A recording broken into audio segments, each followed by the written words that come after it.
Well, hi there. Thanks for stopping by.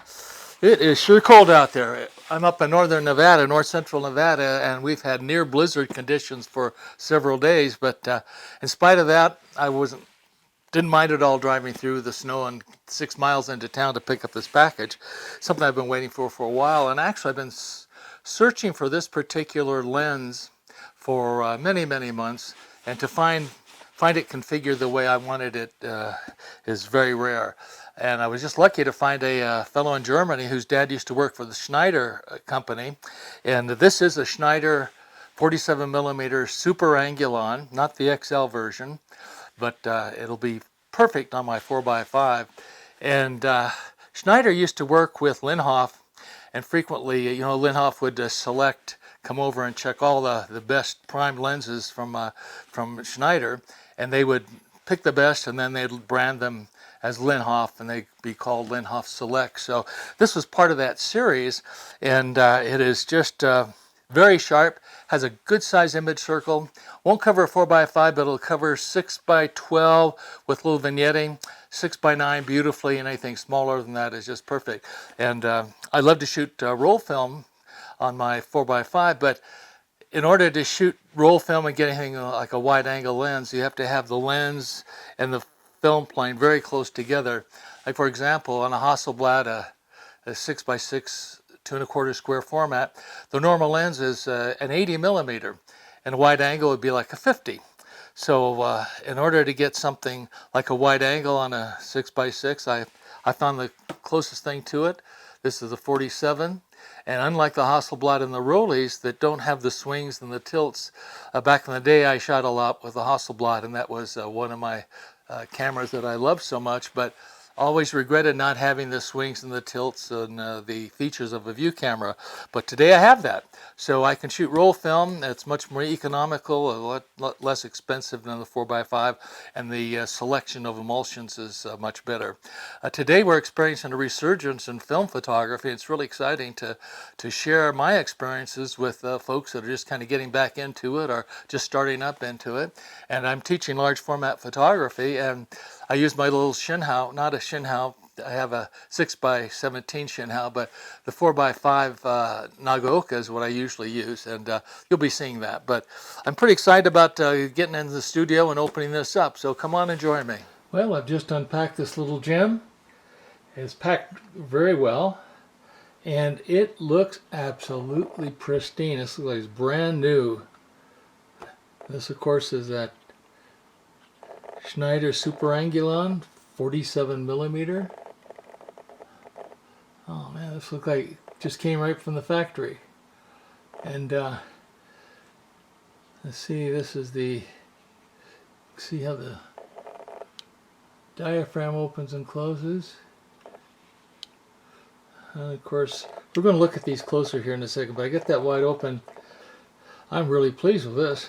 The thing that really matters is how it's going to fit. And sure enough, with that little Schneider lens board, now you can see how far back that is, so I won't have any trouble focusing to infinity with this thing. This is just gorgeous. So what I'm going to do is take some stills, and I'll put those up on the screen so we can take a closer look at it. But okay, I have all the still images loaded now. We can better see the layout of this lens. This is a standard Linhof size board used on their Linhof Technica cameras, but it also fits on the Graflex and the Shinhao and all of those standard 4x5s. This is 3 7/8 square, and you'll see the logo here. And this is very recessed. You'll see how deep this is, and in order to operate that, they had to customize all the controls in order to get back in here and reach everything. And let's take a look at those. This is a cocking device. You have to cock that before you can actually take the picture, cock the shutter, and then your cable release will be going in here, and when you push that, that pushes down here. In the next picture, we'll see how that works. But this is the cocking device. This is the PC outlet where you plug your PC cord in for your electronic flash unit. And this device here, you can see this is extended, again a custom job. All this was done in Germany, by the way.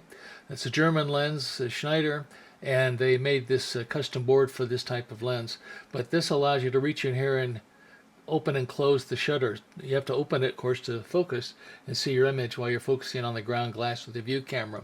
And this little control here, move that up and down, and it will change the f-stops. Now, most view camera lenses, they have the scale for the f-stops on the bottom as well as on the top. So when you move this, you'll see there's not much room here. You couldn't see it on there, but you'll be able to read it on the top up here. Also, this knurled ring here, this little notches in it, that's why you change the shutter speeds. And you see time, bulb, 1 second, and it goes all the way down to a 500th of a second. So you just rotate that, line up the red dot with whatever shutter speed you want to use. This will show you a better look at the that device where your cable release screws right in here. So when you push that down, it activates this, pushes that down, and the shutter is fired that way. Here's the device. Cable release is screwed in there. It pushes down here, and that pushes, and this is the mechanism that fires the shutter. And you'll see this is a multi-coated lens. You can tell by the multi-colors in here. There's purple and orange, a little bit of blue. Non-coated lenses usually have just like a monotone, a gray or grayish blue, and those are still excellent lenses, but these are, the multi-coated is more resistant to flare, and also the colors are probably a little more accurate. But for black and white, it really doesn't make any difference. You'll notice this is a Copal, that's a shutter type, and this is a 0.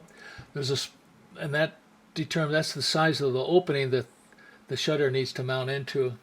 There's a 00, and then the 0, and then a 1, which is pretty standard also, and then a 2, and it goes up to 3, I think.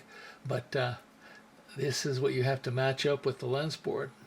You can see the beautiful coating, but this is to show you the condition of the shutter blades.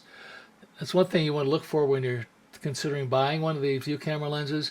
There are no scratches, no oil, and this thing, I've checked it with a shutter testing device, and these shutter speeds are right on. It's just amazing, because this thing's probably at least 20 years old, and it's just working just like brand new. It's absolutely mint.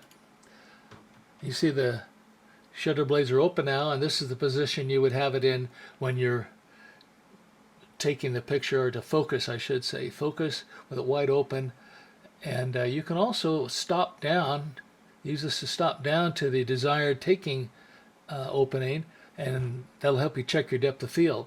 When it's wide open, your depth of field, of course, will be shallower, but when you stop way down, you can see what comes in and out of focus. And that's the beautiful thing about using a view camera, though. You don't have to stop down all the way, and just tilt that front lens just to the top of the board just a little bit forward, and that'll allow you to get really great depth of field and shooting at a little wider f-stop, and that means you can shoot at a faster shutter speed. So if you got in the foreground, you have some beautiful wildflowers, but you know, they're a little breeze can cause those to move, so you may want to be shooting at a faster shutter speed, and this will help you do that with a view camera.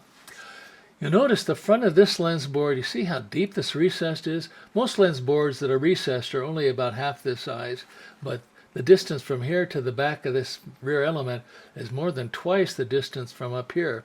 If this was a flat lens board, this lens would be way up here. And that creates some problems when you're shooting these real wide-angle lenses.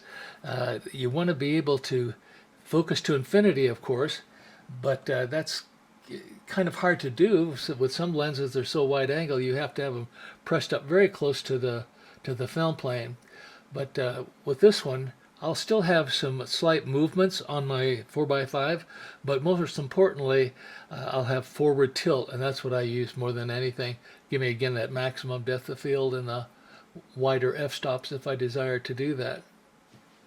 Again, it is a Super Angulon. It's not the XL version. The XL version has a much larger image circle, but I'm shooting primarily, the widest I'll be shooting on 120 film is a 6x12 centimeter, and this might vignette the corners just a little bit of fall off on the corners, and I might be able to correct that in post-production, but if not, I'll have to get a center ND filter, and they're kind of expensive. I hope I don't have to do that. They're almost $300, I think, for something like that. A lot of people ask about, do I shoot just film or do I shoot digital? And of course, I shoot both really. For my day-to-day work, the editorial stuff, I'm shooting digital, but my passion is really film photography and particularly these classical view cameras. So I hope you share my passion for photography, and I hope you'll join me again soon.